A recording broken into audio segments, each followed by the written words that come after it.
आगे बढ़ते हैं। ज़र क़वानीन के खिलाफ दिल्ली में किसान तंजीमों का एहतजाज जारी है। पार्लियामेंट मॉनसून सेशन के दौरान किसान जंतर मंतर पर एहतजाज करते नजर आए। गुज़िश्ता रोज़ ख़वातीन किसानों ने मोर्चा संभाला और जंतर मंतर पर ज़बरदस्त एहतजाज किया। करीब 8 महीनों से जारी किसानों के एहतजाज की एक बात मुश्तरका है और वो ये है कि ज़र क़वानीन की मनसूखे का मुतालबा।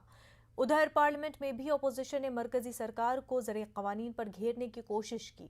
गुज़िश्ता रोज़ राहुल गांधी ट्रैक्टर के जरिए पार्लियामेंट पहुंचे और किसानों के हक में आवाज बुलंद की। राहुल गांधी जी को गांव गरीब किसान के बारे में न तो कोई अनुभव है न ही कोई दर्द है।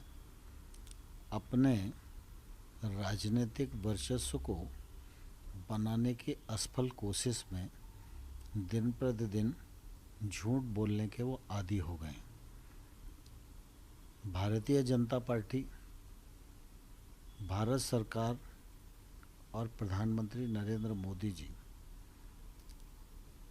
लगातार किसानों के हित में गत 7 वर्षों से काम कर रहे हैं, जिसका फ़ायदा देश भर में किसानों को मिल रहा है। कांग्रेस में राहुल गांधी को ये सोचना चाहिए कि जब आपने अपने घोषणा पत्र में इन्हीं कानूनों को लाने के बारे में कहा था तो आप उस समय झूठ बोल रहे थे या आप आज झूठ बोल रहे हो। ये स्पष्टीकरण तो कांग्रेस की तरफ से राहुल गांधी को देना ही पड़ेगा। या तो कांग्रेस पहले झूठ बोल रही थी या कांग्रेस आज झूठ बोल रही है। मैं आपके माध्यम से राहुल गांधी को कहना चाहता हूँ, वो किसानों को गुमराह करने की और देश में अराजकता का वातावरण बनाने की कोशिश न करें। सबसे पहले तो मोदी सरकार राहुल गांधी जी से इतनी डरती क्यों है, इतनी भयभीत क्यों है? काश वो किसान की पीड़ा और सिसक को भी इसका 5% भी समझ सकते, जितना वो समय जाया करते हैं राहुल गांधी जी और कांग्रेस पर हमला करने में, तो शायद किसानों की समस्याओं का हल निकल जाता। और ज्ञान कौन दे रहा है? मैं तोमर साहब का सम्मान करता हूं, पर तोमर साहब ने तो अपने चुनावी एफिडेविट में बताया है कि उन्होंने तो कभी खेती की जमीन ही नहीं है उनके पास, उन्होंने तो खुद खेती नहीं की। तो जिस कृषि मंत्री के ने कभी कृषि नहीं की, वो ज्ञान किसको दे रहे हैं? क्या उन्होंने कभी धान लगाया? क्या तोमर साहब ने कभी गेहूं लगाई, कपास लगाई, दलहन की फसल लगाई? जब उन्हें खुद कृषि का ज्ञान नहीं तो वो देश को कृषि का ज्ञान देना बंद करें।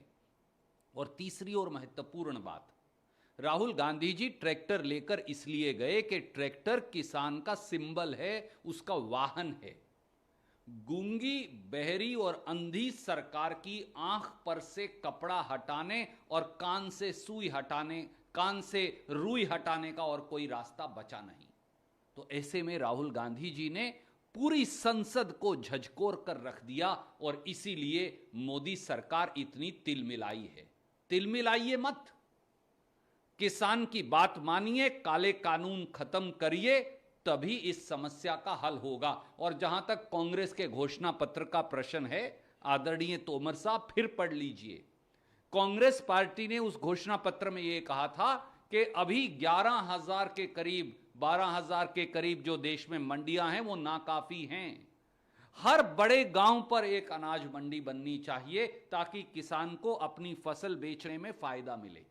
इसलिए बरगलाना बंद कीजिए, काले कानून आप बनाएं, दोषी कांग्रेस। किसान की 1,000 किसानों की कुर्बानी के जिम्मेवार आप, और आप संसद को कहते हैं पता ही नहीं कोई किसान मरा है या नहीं मरा। कितना और जुल्म करेंगे मोदी जी, कितना और अत्याचार करेंगे तोमर साहब? किसान की सिसक के आगे कोई बचा नहीं है। किसान की जब आह निकलती है तो ईश्वर की आह उसमें जुड़ती है। या तो किसान की ड्योढ़ी पर घुटने टेक काले कानूनों को खत्म करिए, नहीं तो आपकी सरकार को चलता करने का समय आ गया है। किसानों के मसाइल और राहुल गांधी के